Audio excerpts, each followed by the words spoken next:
CMD Sage group Sanjeev Agrawal ji हमारे साथ हैं। सर, आपसे मैं जानना चाहूँगी कि किस तरीके से सेज ग्रुप और सेज का एजुकेशन वर्टिकल जो है ख़ास तौर से वो मीडिया को किस नज़रिए से देखता है और एजुकेशन में किस नज़रिए से देखता है? इस देश को चलाने के लिए सबसे ज़्यादा ज़रूरत किसकी है? देश के नागरिकों को, देश की सरकार को, वो है मीडिया की। क्योंकि अगर मीडिया सकारात्मक पहल करता है, मीडिया अगर अपनी जो खबरें हैं उसको सही तरह से पब्लिक के पास पहुंचाता है, सकारात्मक वे में अगर पब्लिक उसको लेती है तो चीज़ें बदलने लगती हैं। और हम देख रहे हैं हमारा देश बदल रहा है बहुत तेज़ी से। उसमें ठीक है, मोदी जी का तो योगदान है ही, हमारे मीडिया का बहुत बड़ा योगदान है। क्योंकि उसने कैसे करा, जो मोदी जी ने एक स्ट्रेटजी बनाई, जो एक पूरा वे आउट निकाला, उसको जन जन तक पहुंचाया, जन भागीदारी से बनाया। खाते खुलवाने हो या फिर सफाई का अभियान हो या फिर एक कैसे एक सकारात्मक माहौल बना जाए, ये पहुंचा है किसने? मीडिया। तो मीडिया हमारे देश के लिए बहुत अहम रोल प्ले कर रही है। मैं मेरे तीनों साथी बंधु जो मेरे साथ बैठे उनको धन्यवाद दूंगा कि मीडिया को रियल रोल में आप बता रहे हैं देश को कि क्या होना चाहिए, क्या नहीं होना चाहिए। स्पेशली आज के डिजिटल टाइम में और ज़्यादा हो गया, क्योंकि क्या होता है डिजिटली कुछ भी बोला जा सकता है। कोई ने अपने घर में बैठ कर शूट करा, आजकल डिजिटल फ्रॉड ही कितने हो गए हैं, तो उसके साक्षरता लाना जरूरी है। आज ही मैं एक न्यूज़पेपर में सुबह पढ़ रहा था कि एक बुजुर्ग दंपत्ति का डिजिटल फ्रॉड हुआ उसके साथ। क्यों हुआ? क्योंकि उसको मीडिया ही नहीं पढ़ती ही नहीं था। वो आदमी को कुछ ऐसा हो गया था कि साहब मैं मीडिया नहीं देखूँगा, मीडिया तो नकारात्मक, तो पढ़ता ही नहीं था। तो उसको मालूम ही था कि डिजिटल ऐसा भी कुछ फ्रॉड हो रहा है। तो वही बहुत ज़रूरत है, मीडिया की बहुत ज़रूरत है इस देश को आगे बढ़ाने में। Thank you so much sir. अगला सवाल जो है, सवाल क्या, मैं तो ये कहूँगी एक बातचीत ही है आदरणीय जयदीप कार्णिक सर से। अमर उजाला एक बहुत बड़ा अखबार है और आज से नहीं वर्षों से अमर उजाला को हम सब जानते हैं। हमारे देश में, भारत में कहते हैं ना कि जगह जगह कोस कोस पे पानी बदले 20 कोस पे पानी। तो इस तरीके से इतनी डाइवर्सिटी है, तो उसके लिए आपका अखबार बहुत लंबे समय से काम कर रहा है। तो हम जानना चाहते हैं कि अब इसमें चूँकि हमारे यहाँ यूथ बहुत है, युवा जनसंख्या बहुत है, तो उसको देखते हुए आप मीडिया की किस तरीके की भूमिका देखते हैं और आप अपने अखबार की क्या भूमिका देखते हैं? वंदना जी, आपने ठीक कहा, अमर उजाला बहुत पुरानी संस्था है। आज़ादी का अमृत उत्सव हम लोगों ने अभी मनाया और उसी के साथ अमर उजाला ने भी अपनी स्थापना के 75 वर्ष पूरे किए। 18 अप्रैल 1948 को आगरा से शुरू हुआ अखबार, पहला संस्करण निकला था 18 अप्रैल को। तो 15 अगस्त 1947 की हमारी आज़ादी और उसके ठीक कुछ समय बाद ही 18 अप्रैल 1948 को पहला अखबार निकला था। और अब 22 संस्करणों के साथ और 7 राज्यों के साथ 75 वर्ष की शानदार यात्रा अमर उजाला की एक मीडिया हाउस के रूप में है। और जैसे बहुत सारा नवाचार अमर उजाला ने लगातार तब से अब तक किया, वैसे ही डिजिटल की दुनिया में भी शुरुआती जिन लोगों ने अपने अखबार को, अपनी वेबसाइट को शुरू किया, उनमें से अमर उजाला भी एक रहा। आज आपने ठीक कहा कि युवा जो हैं वो डिजिटल माध्यम से ज़्यादा जुड़े हुए हैं। पारंपरिक जो हमारा पाठक है वो हमारे अखबार के साथ जुड़ा है, सुबह अखबार पढ़ता है, लेकिन दिन भर वो हमारी वेबसाइट से amarujala.com से कनेक्टेड रहता है। इसके अलावा यूथ रिलेटेड कई सारे वर्टिकल्स भी हमने शुरू किए हैं। हमारा यूट्यूब चैनल है, सोशल मीडिया पर हम मजबूती से उपस्थित हैं। लेकिन मूल बात है कि सवाल ये आता है कि सोशल मीडिया पर और भी बहुत लोग हैं, लाखों लोगों के यूट्यूब चैनल हैं, मिलियंस ऑफ हैंडल्स हैं इंस्टाग्राम के। लेकिन जब अमर उजाला बनाता है तो उसके साथ 75 वर्षों की विश्वसनीयता, पत्रकारिता की साख और उन परंपरा और मूल्यों का निर्वहन भी जुड़ा होता है। और ये महत्वपूर्ण हो जाता है। वहाँ पर एक शब्द आता है जवाबदेही। हम लगातार बात करते हैं कि आजकल हर किसी के हाथ में मोबाइल है और करोड़ों लोग जो हैं वो पत्रकार हैं, वो सूचना प्रदाता जरूर हैं, लेकिन जब आप पत्रकार बनते हैं तो आपके भीतर जवाबदेही होती है समाज को लेके। आपको पता है कि कोई अगर नाबालिग है तो उसके बारे में हमको नहीं लिखना है, कोई महिला पीड़ित है तो उसके बारे में हमें किस तरीके से संजीदगी से खबर छापनी है। ये सारी जवाबदेहियाँ जब तक नहीं आएगी तब तक हर मोबाइल वाले व्यक्ति को पत्रकार मानने के लिए मैं तैयार नहीं हूँ। वो सूचना प्रदाता है। पहले सूचना के माध्यम बहुत सीमित थे, आज तो वीडियो, आवाज़ सब कुछ तुरंत पहुँच जाता है, संप्रेषित हो जाता है। लेकिन उस संप्रेषित क्षण में जब जवाबदेही का फिल्टर लगता है तो मीडिया अधिक बेहतर तरीके से नजर आता है। आपने बात की युवाओं की, तो संभावनाओं से भरे युवा जब मीडिया की तरफ अपने कदम बढ़ाते हैं तो हमको उनके अंदर भी वही मिशन मोड नज़र आता है जिसके साथ हम लोग पत्रकारिता में आए थे। ये मिशन मोड उनका वास्तविकता से टकराकर खत्म न हो ये जवाबदेही सेज जैसे पत्रकारिता के जो विभाग चलाते हैं अपने विश्वविद्यालय में उनकी भी है, और हम जैसे लोग जो न्यूज़ रूम में उन यहाँ से निकलकर प्रशिक्षित होकर आने वाले अन्य जगहों से आने वाले बच्चों को पत्रकारिता के जो ककहरा सिखाते हैं उन लोगों की भी है। लेकिन डिजिटल युग में जो पत्रकारिता है वो अब कृत्रिम मेधा के साथ पूरी ही तरीके से एक नए युग में प्रवेश कर रही है। बहुत सारी चुनौतियां हैं, न केवल पत्रकारिता के सामने बल्कि देश के सामने भी। एक ऐसे समय में जब बहुत सारी सूचनाएं प्रवाहित होती हैं, लेकिन ऐसा लगता है कि खबर मीडिया में आ जाएगी तभी उस पर एक्शन होगा। चाहे कलकत्ता का इतना बड़ा कांड हुआ, वो डॉक्टर के साथ जो कुछ भी हुआ, वो अगर मीडिया में उस तरीके से नहीं आता, वो आंदोलन उतना बड़ा नहीं होता, उस तरीके से सचमुच के जो दोषी हैं उनकी पहचान नहीं होती। इसी तरह के निर्भया का कांड है, छोटी सी घटना भी गांव देहात में अगर हो जाती है तो लोगों की उम्मीदें मीडिया से होती हैं, क्योंकि बाकी सारी संस्थाओं से अगर उनका विश्वास घटता है तो उनकी उम्मीद की किरण मीडिया पर आकर टिकती है, और ऐसे में मीडिया की जवाबदेही बढ़ जाती है। तो मेरा सवाल हिमांशु शेखर सर से है। एनडीटीवी जो है वो बहुत प्रतिष्ठित इलेक्ट्रॉनिक मीडिया चैनल है, और हमारे देश में आज 50 से ऊपर इलेक्ट्रॉनिक मीडिया चैनल्स रन कर रहे हैं। तो आप किस तरीके से फ्यूचर देखते हैं इलेक्ट्रॉनिक मीडिया चैनल्स का, स्पेशली न्यूज़ के पर्सपेक्टिव से यदि हम देखें? क्योंकि जो स्टूडेंट है हम उसको किस तरीके से ये विश्वास दिला सकते हैं कि नहीं, आप यदि चैनल में काम करना चाहते हैं तो चैनल जिंदा रहेंगे। तो आप इसके बारे में क्या बताना चाहते हैं? देखिए, जो कम्युनिकेशन टेक्नोलॉजीज़ की जो एडवांसमेंट्स हुई हैं पिछले कुछ साल में, उसकी वजह से जो पूरा ये जो हमारी सोच है कि ये ट्रेडिशनल मीडिया है, ये डिजिटल मीडिया है, ये प्रिंट न्यूज़पेपर है, ये टीवी का अखबार पत्रकार है, ये बॉर्डर लाइंस जो हैं ये ब्लर हुई है। एक कन्वर्जेंस हुआ है स्किल बेस का। अब मैं उतनी ही प्रमुखता से ndtv.com, ndtvखबर.com के लिए लिखता हूँ जितनी प्रमुखता से टीवी पे काम करता हूँ। और आपको मैं बताता हूँ, अभी जो महाराष्ट्र और झारखंड के नतीजे आए थे तो एक नया व्हाट्सएप ग्रुप हमारा बना था, डिजिटल लाइव एनडीटीवी। तो आपको टेलीविज़न के लिए भी लाइव करना है, डिजिटल यूट्यूब चैनल के लिए भी लाइव करना है, और लगातार अपडेट्स भेजने हैं ndtv.com, ndtv खबर। अगर आप सर यहाँ पर हैं, अगर आप एक अमर उजाला के पत्रकार को अगर आप इसी स्थिति में लाकर देखें तो उसकी भी भूमिका और एक्सपेक्टेशंस ऑर्गेनाइजेशन से उससे यही होगी कि अगर आप किसी नेता को, बड़े नेता को इंटरव्यू कर रहे हैं, फडणवीस को इंटरव्यू कर रहे हैं, तो उसका वीडियो भी एक हमको दीजिए, क्योंकि वेब पे वीडियो भी जाना है। तो इसलिए मुझे लगता है कि देखिए, दो चीज़ें हैं। एक तो जैसा सर ने कहा कि there is a proliferation of media platform, उससे कंपटीशन बढ़ा है। अब एनडीटीवी को बहुत सारे मंच पे एक साथ कंसर्टेड तरीके से अपने आप को प्रूव करना है। पहले सिर्फ टेलीविज़न चला था, इंग्लिश में चल गया, हिंदी में चल गया। अगर मैं आपका इंटरव्यू करूं तो आज के दिन एनडीटीवी इंडिया में वो चलेगा, अगर महत्वपूर्ण इंटरव्यू है, एनडीटीवी इंग्लिश चैनल में चलेगा, एनडीटीवी प्रॉफिट चैनल में चलेगा। 4 रीजनल चैनल्स हैं, उसमें भी रामदास अठावले ने कहा फडणवीस को मुख्यमंत्री बनना चाहिए, एक बहुत महत्वपूर्ण एलाई हैं महायुति के महाराष्ट्र में, और उनकी बात सही साबित हुई, वो इंटरव्यू वहाँ भी चला। उसके बाद ndtv.com ने भी कॉपी लिखी, ndtvखबर.com ने भी कॉपी लिखी। So to just process one interview which is important, it goes on 8-9 platforms. So I have to be a good writer, I should speak well on television, मुझे वो political skill भी चाहिए कि रामदास अठावले से how to get the best of what he wants to say, और context भी समझना होगा न्यूज़ का, पॉलिटिक्स का, महाराष्ट्र के। तो बहुत सारी चीज़ें एक साथ काम करती हैं। तो इससे एक तो कंपटीशन बढ़ा है, और दूसरा ये कि मीडिया स्पेस का एक्सपेंशन हुआ है। पहले ये कहा जाता था कि सोशल मीडिया के आने से मीडिया का क्या होगा, जैसे टीवी के आने के बाद क्या अखबार बंद हो जाएंगे। अभी भी आईएमसी में चर्चा होती है कि newspapers will be dead, but what they don't realise is कि अमर उजाला जैसे न्यूज़पेपर अपने आप को इतने सारे वे में ट्रांसफॉर्म कर चुका है, वो कभी गायब भी नहीं होगा। लेकिन वो उसको अब देखते हैं आप ट्रेडिशनल नज़रिए से, तभी आप ऐसी चर्चा करते हैं। ये सर के कहने साथ जो कहा, आप सोचिए, सोचने वाली बात है। सो एक मीडिया स्पेस का एक्सपेंशन हुआ है। आप देखिए ndtv.com का ट्विटर हैंडल देखिए, इंडिया में सबसे ज़्यादा फॉलो होता है, 17.9 मिलियन फॉलोअर्स हैं ndtv.com के ट्विटर हैंडल के खाली।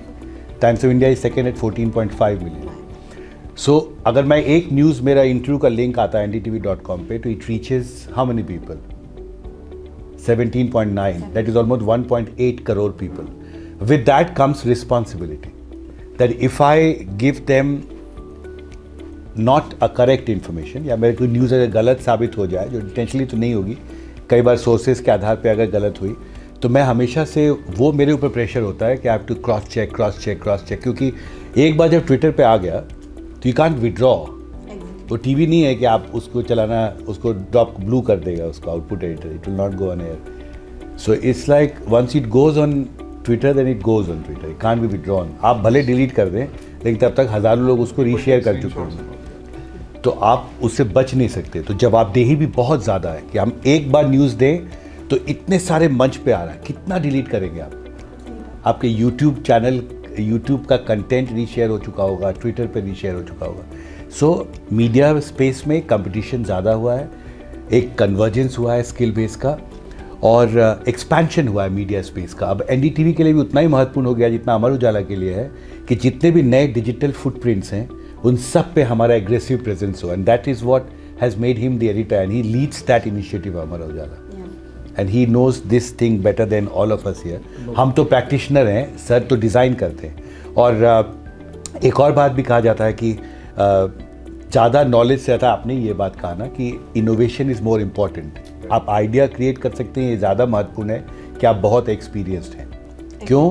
क्योंकि एडवांसमेंट कम्युनिकेशन टेक्नोलॉजी की इतनी तेज़ी से हो रही है कि नए नए मंच आ रहे हैं कि जब तक आप सोचते हो तब तक में प्रक्रिया बदल जाती है। So I have to adaptation, जैसे बोलते हैं क्लाइमेट चेंज से बचने के लिए क्लाइमेट एडेप्टेशन इज़ नेसेसरी। तो media adaptation is something that you have to work. तो इसलिए जब आप नए जनरेशन के स्टूडेंट्स को तैयार कर रहे हैं तो आप पहला कन्वर्जेंस पे फोकस कीजिए। सर ने अपने स्पीच में सबसे पहले कहा कि ये ज़माना डिजिटल मीडिया का है। नाउ टेलीविज़न भी अब ऐसा लगता है कि डिजिटल मीडिया का ही एक हिस्सा हो गया है।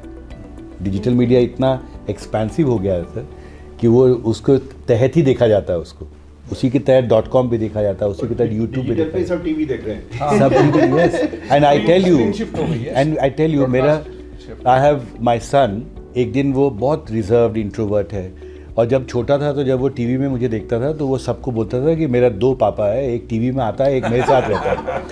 पर एक दिन वो स्कूल से आया और पता नहीं क्या था, व्हेन आई केम, नॉर्मली वो कंप्यूटर गेम खेलता रहता है, he walked up to me very aggressively and he said, I think you have become famous. So I said, what made you think that suddenly your father is a famous person? I saw you on YouTube for the first time today. तो एक 13-14 साल के बच्चे के imagination में YouTube is the digital media. And he when see, and मेरा कोई story viral हुआ होगा तो उसके भी YouTube में आया है वो. He said, now I could see on YouTube. So I think you have become famous. So you know, that's the new generation's mindset. So you have to train people in convergence. You have to train people in adapting to new technologies which are fast emerging. AI is changing the world, and it is changing them much faster than we are realizing it. It has gone much farther ahead. And with that accountability, responsibility, new skill base. आज channel को higher करना होता है तो बोलते हैं mobile पे काम कर लोगे, मोबाइल पे इंटरव्यू कर लोगे आपका अकेले। मैं तो आप सबका इंटरव्यू 2-2 मिनट में कर दूंगा। पार्लियामेंट 5 साल से मोबाइल से ही काम कर रहा हूँ, ऐसे करके ही रिकॉर्ड कर लेते हैं। हाथ ही मेरा ट्राइपॉड हो गया, स्टैंड हो गया, बिकॉज कोविड में कहा गया एक चैनल से एक आदमी होगा, कैमरामैन नहीं जाएंगे, तो रिकॉर्ड कैसे होगा मंत्री का वो। तो मैंने हाथ से टॉक बैक जो होता है वो हमारा माइक होता है, because they don't allow gun mics in parliament. एक मेरा जो पर्सनल मोबाइल है, ऐसे करके टॉक लगा के व्हाट्सएप पर जाइए, वीडियो ऑफिस में गया, with in 3 minutes it's on air. That's the speed with which, पहले क्या होता था पार्लियामेंट में OB-1 not allowed. So I do and record your interview on camera, then I walk 300, 400, 500 meters to my OB-1, then shout at the people in MCR, जल्दी ले लो, बड़ा interview है, uplink करना है। पहली बार अपलिंक में पता चला ग्लिच आ गया, दोबारा भेज दो। अब कुछ ग्लिच नहीं आता। मोबाइल में अगर रिकॉर्ड हो गया है, it goes seamlessly on air. बदल दिए। So मैम, so आज के चैनल को जब हायर करना होगा, they'll think कि ये कितने लैंग्वेज में काम कर सकता है। पहली बात, बोल सकता है हिंदी, इंग्लिश, अगर रीजनल हो जाए तो और अच्छा। कितने भाषा में लिख सकता है, इंग्लिश, हिंदी लिख सकता है। क्या मोबाइल से काम कर सकता है, जो हमको कैमरा नहीं देना पड़े इसको, पर ये अपना स्टोरी शूट कर ले, विदेश जाके अपने मोबाइल से वॉर कवर कर सकता है। ये सब स्किल बेस है। इसके आधार पे बड़े चैनल्स, क्योंकि उनका अपना ही प्लेटफॉर्म इतना बड़ा हो गया है कि वो मल्टीटास्किंग के प्रोफेशनल्स को चुन रहे हैं। कि एनडीटीवी को लगता है अगर एक आदमी को हम चुने तो वो इंग्लिश चैनल में भी लाइव कर लेगा, हिंदी में भी लाइव कर लेगा, रीजनल भी कर लेगा, यूट्यूब पे भी कंट्रीब्यूट कर देगा, एंड सर नोज .com पे भी लिख देगा कॉपी, हिंदी में भी लिख देगा, इंग्लिश में भी लिख देगा। तो हमको अलग अलग प्रोफेशनल्स हायर नहीं करने, कन्वर्जेंस, तो वो एक स्किल बेस है। और मुझे लगता है कि जो सर ने बात कही, that is the emerging world of media. where he said that learn digital media, get to digital media platform. And nowadays in this age of convergence, all these platforms जो हम traditional media versus new media बोलते थे ना, अब एक ही media है जिसके अंदर, जिसके परव्यू में सब आ रहे हैं. तो मुझे लगता है कि आपको नए जनरेशन को, जर्नलिस्ट को आप ट्रेन करते हैं, तो इस तरह के कन्वर्जेंस के बारे में और उनको, और मैं जब ट्रेनिंग कराता हूँ तो मैं बोलता हूँ एक मोबाइल फ़ोन तो आपके साथ 24 घंटे रहता है. रोज़ सुबह उठ के 1 घंटे ट्राइपॉड पे मोबाइल लगा के अपने आप को बोलना शुरू करो, सिमुलेट करो कि तुम लाइव ब्रॉडकास्ट कर रहे हो, और शर्माने वाला भी नहीं है, कोई देख भी नहीं रहा है कि तुम फंबल कर रहे हो, तो अकेले कर रहे हो ना, मिरर है तुम्हारे लिए. Camera is like you have to befriend the mobile, that's the camera. So start practicing. 1 साल 2 साल करोगे तो you will become one of the best speakers on television, but then you have to practice. वो platform तुमको वो नहीं मिलेगा कि ऑर्गेनाइजेशन 1-2 बार तुमको कैमरा दे देगा, शूट करने देगा. तो आपके पास mobile is your camera, play with it, learn how to edit feed on mobile, learn how to do live broadcast. Piyush Pande sir से पूछना चाहूँगी कि आज का युवा इतना ज़्यादा तेज़ी से, जैसे सर ने कहा कि वो तुरंत एक जगह स्टिक नहीं करता, वो तुरंत भागता है, उसको स्क्रॉलिंग की आदत है. तो ऐसे में एथिकल वैल्यूज़ को वो कैसे संभाल करके रखे, खासतौर से मीडिया के? देखिए, जो हिमांशु जी ने बात की पहले, तो मैं उस पर थोड़ी सी बात करना चाहूँगा, क्योंकि वो चैलेंजेस हैं. एथिकल वैल्यूज़ तो आएंगे जब उसको पुरानी पीढ़ी वो बताएगी कि क्या मीडिया की जिम्मेदारियाँ हैं, क्या उसकी सेंसिबिलिटीज़ हैं, क्या संवेदनशीलता है. वो अपने आप मीडिया में आते ही, एंट्री लेते ही नहीं समझ जाएगा कि क्या एथिकल वैल्यूज़ हैं. उसकी जो पुरानी पीढ़ी है वो जिस तरह से काम करेगी, अगर कोई पत्रकार, मैं मतलब ये शायद कहना चाहिए नहीं कहना चाहिए, लेकिन कोई मेरा सीनियर अगर पैसे लेके खबर छापता है, तो वो जो नीचे का पत्रकार है, जो नया पत्रकार है, उसको लगेगा कि यही वैल्यूज़ हैं, ये वैल्यूज़ हैं, जो शायद इसमें कोई बड़ी बात नहीं है, या कनेक्शन से खबर छापता है, या उस तरह से बाइट चलाता है, जो कुछ लेवल पर होता भी है. तो ये वैल्यूज़ उसको उसकी पुरानी पीढ़ी देगी कि एथिकल वैल्यूज़ हैं क्या पत्रकारिता की.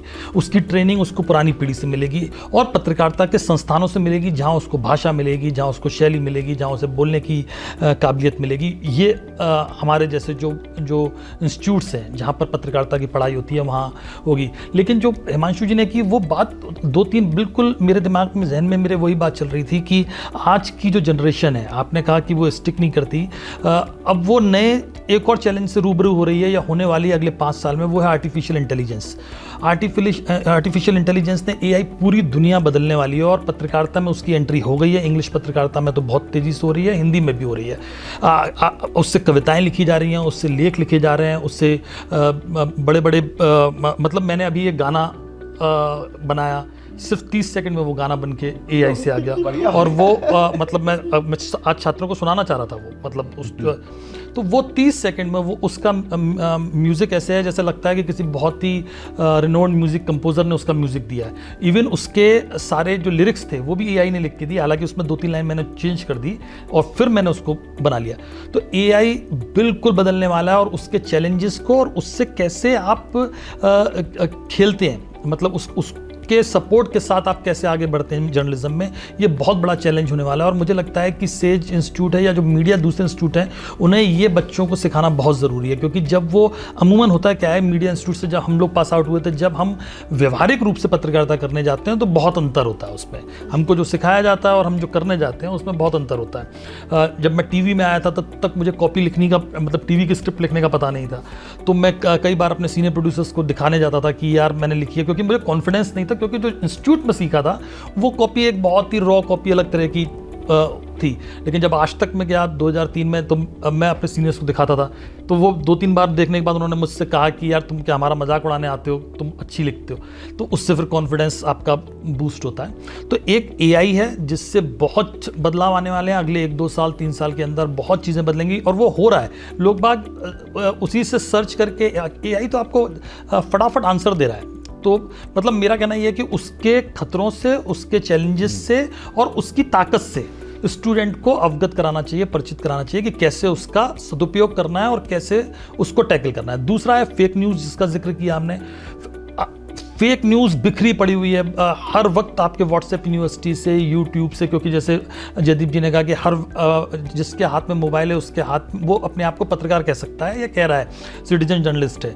लेकिन जर्नलिस्ट जब वो मीडिया इंस्टीट्यूट का है तो उसको वो जिम्मेदारी समझनी पड़ेगी कि नहीं, और उसको वो समझ में आना चाहिए कि इस फेक न्यूज़ को काउंटर कैसे करना है इसको।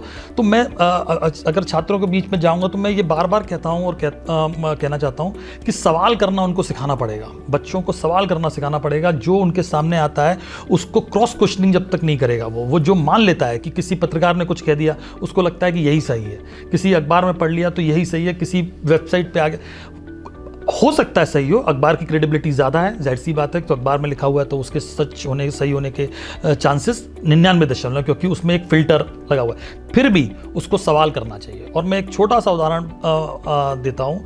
वो उदाहरण ये है कि थोड़े दिन पहले, मतलब मेरे एक बहुत ही ख़ास दोस्त हैं, बहुत बड़े एंकर हैं टीवी के, और उन्होंने एक शो किया टीवी पर, पिछले साल की बात है, जिसमें उन्होंने कहा कि जवाहरलाल नेहरू ने जब सरदार पटेल की मृत्यु हुई तब डॉक्टर राजेंद्र प्रसाद को जाने से मना करा। उन्होंने कहा कि डॉक्टर राजेंद्र प्रसाद जो हमारे राष्ट्रपति थे पहले, उनको नहीं जाना चाहिए। और वो खबर चली जिसमें के एम मुंशी की किताब का हवाला दिया गया। और वो ये एक मतलब सार्वजनिक रूप से आप इसको सर्च करेंगे तो बहुत जगह मिल जाएगा कि ऐसा कहा गया था, कई सारे बड़े नेताओं ने रैलियों में बोला है, अखबारों में ये छपा मिल जाएगा।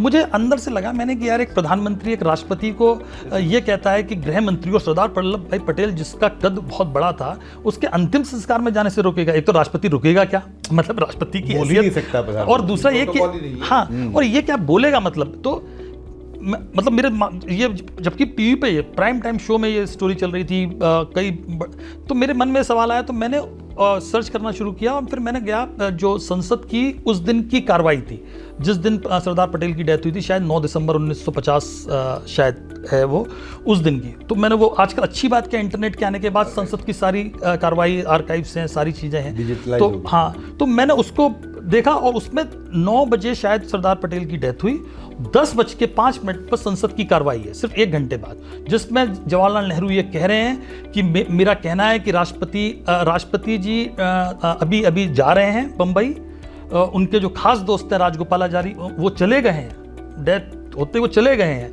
और हम सब भी जा रहे हैं डॉक्टर राजेंद्र प्रसाद की, सरदार वल्लभ भाई पटेल की उसमें। तो सिर्फ 1 घंटे बाद संसद में प्रधानमंत्री ने बयान दे दिया। और लेकिन फेक न्यूज़ क्या फैली हुई है कि सरदार पटेल की अंत्येष्टि में और उसमें जाने से मना गया। तो मेरा कहना यह है कि ये छात्रों को, ये विद्यार्थियों को सिखाना ज़रूर होगा कि आप सवाल करें, और आप जब सवाल करेंगे तो आपको हर वो सवाल जो व्हाट्सएप यूनिवर्सिटी पर आता है या कहीं भी आता है तो आप उसको उसकी जड़ तक पहुँच पाएंगे कि सही तस्वीर क्या है। और तीसरी बात मुझे लगता है जो कन्वर्जेंस की बात की, बहुत सही बात की है, क्योंकि कन्वर्जेंस तो आज की तारीख में बहुत ज़रूरी है, जो हिमांशु जी ने बहुत विस्तार से बोला। और चौथी बात जो मुझे लगता है, जो यूनिवर्सिटीज़ में जो हम सब की जिम्मेदारी है, जिसका एथिकल वैल्यूज़ से जुड़ता है सिरा, वो है कि उनको वो सेंसिबिलिटीज़ सिखाई जाएँ, समझाई जाएँ, उनकी चर्चा की जाए, वो संवेदनशील बने। क्योंकि बच्चे आ रहे हैं, वो एक जिस परिवेश से आ रहे हैं वो शायद संवेदनशीलता छूटती जा रही है पीछे, वो सेंसिबिलिटीज़ छूटती जा रही हैं। उनको मालूम होना चाहिए कि महिलाओं के साथ कैसे व्यवहार करना है, उनको मालूम होना चाहिए गरीब आदमी के साथ कैसे व्यवहार करना है, क्योंकि जब कलम उठेगी, हम क्या कहते हैं, सामाजिक सरोकार क्या होते हैं, गरीब आदमी, जो अमीर आदमी है वो तो वकील लेके अपना हक ले ही लेगा, उसके पास तो पैसा है, वो कोर्ट से ले लेगा। हमको हक दिलाना है उस गरीब आदमी को जिसकी ज़मीन पे कब्जा हो गया है, जिसका हक मार लिया गया है। तो जब तक हम उससे जुड़ेंगे नहीं, जब तक हम नहीं समझ पाएंगे। आप अपन सेज यूनिवर्सिटी में बैठे हुए हैं साहब, तो आप तीनों मेरे पत्रकार मित्रों से है कि आप मेरे स्टूडेंट जो हैं उनको थोड़ा सा गाइड कर दो ना साहब कि वो क्या करें ज़िंदगी में, कैसे करें। जयदीप जी, आपने जो कहा, देखिए पत्रकार को सबसे पहले इस गर्व और अभिमान को तो अंगीकार करना होगा कि वो एक अलग तरह के काम को चुन रहा है, जहाँ पर रास्ता संघर्षों से भरा हुआ है, और उन संघर्षों से गुजरकर ही उसको अपनी पत्रकारिता की अलग को जगाए रखना है और जिंदा रखना है, तभी वो बेहतर कार्य कर पाएगा। उसके बाद वो अगर नई तकनीक को अपनाएगा, नए तरीके से अपनी पत्रकारिता को नहीं कहेगा, विचार के और लेखन के महत्व को नहीं समझेगा, तो दिक्कत होगी। जो भी युवा पत्रकार साथी इसको बाद में भी सुन रहे हैं, आपके जो लोग कोर्स डिफाइन करेंगे, डिज़ाइन करेंगे, उनके लिए मैं बहुत छोटी सी बात कहता हूँ, महत्व विचार का है, कंटेंट का है, प्लेटफॉर्म का नहीं है। प्लेटफॉर्म एक मीडियम है। मैं हमेशा एक सवाल पूछता हूँ इस तरह की बातचीत में कि जब गालिब थे तब ट्विटर था और फेसबुक था क्या? मीर थे तब ट्विटर और फेसबुक था क्या? महात्मा गांधी थे तब ट्विटर और फेसबुक था क्या? जब कबीर थे तब ट्विटर और फेसबुक था क्या? आज ट्विटर पर, फेसबुक पर गालिब, मीर, तुलसी, रहीम, कबीर हैं, कबीर के दोहे रिट्वीट होते हैं, बिल्कुल लोग लिखते हैं, उसको कहा जाता है। बहुत गुलजार ने तो कभी शुरू नहीं किया सोशल मीडिया से, लेकिन गुलजार को आप ढूंढते हैं। अभी जो सेशन चल रहा है और आगे के 5 सालों की जो सेशन होंगे सर, उसमें 2 बातें बहुत महत्वपूर्ण हैं। एक तो मूल रचनाक्रम से दूर नहीं रहे, स्वयं के विचार से आगे बढ़े, एआई से नहीं। आजकल तो छुट्टी की एप्लीकेशन भी एआई से। ये प्रॉब्लम हो गई ना। बहुत छोटा उदाहरण बताता हूँ, मेरे पास मेरे एक डेस्क के हेड ने एक छुट्टी की एप्लीकेशन भेजी उसके साथी की। मैंने कहा यार इसको बुलाना। बोले सर क्या होगा? मैंने कहा इसको बुलाना। मैंने कहा ये हिंदी तो ठीक से लिखता नहीं है, इसने अंग्रेजी में इतनी बढ़िया एप्लीकेशन कैसे लिखा? मैंने कहा क्यों भाई, एआई यूज़ किया? बोले हाँ सर एआई।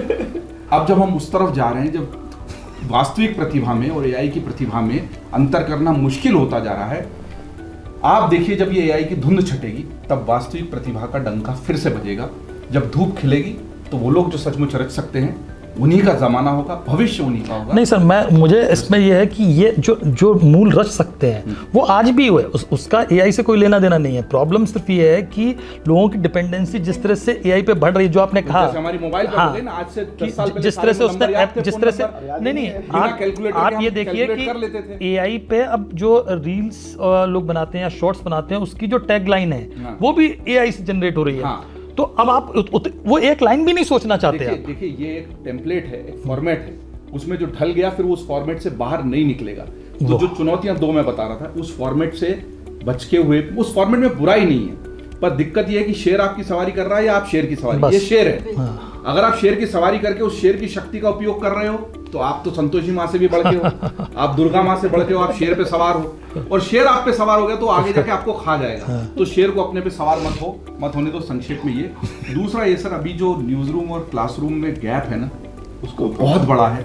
क्लासरूम से जब बच्चे आते हैं ना, तो उनको तुरंत कोई भी डेस्क वाला लेने को तैयार नहीं होता कि भैया इसको तो 6 महीने पहले सिखाना पड़ेगा, तो भाई यहाँ क्या सीख के आया इतना समय लगा के फीस। दिक्कत बुनियादी शिक्षा में भाषा वर्तनी की समझ नहीं सिखाई गई है, एक्सप्रेशन नहीं सिखाया गया है। हमें शुरू में उसकी भाषा ठीक करनी पड़ती है, एक्सप्रेशन ठीक करना पड़ता है।